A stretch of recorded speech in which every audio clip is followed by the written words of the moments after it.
Yan. Pasko na mga lalam. Baka naman may papasko kayo dyan kay Sam TV in Paris. La. Salamat sa Diyos. Pasko na naman. Kay tuli ng araw. Paskong may sipon.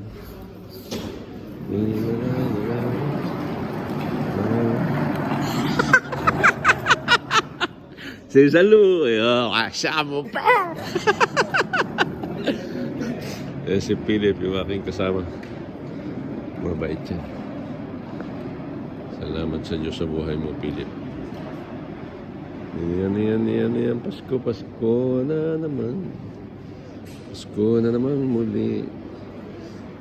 May manok na tinola sa bahay ni Kuya. Bahay kubo. Pasko na naman. Salamat sa Diyos. Merry Christmas everyone. Siyempre, Diyos ang ating patnubay, Diyos ang ating pinapanagahan, at Diyos ang ating gabay. God bless us at Sam TV in Paris. Dikit-dikit naman dyan mga kalala.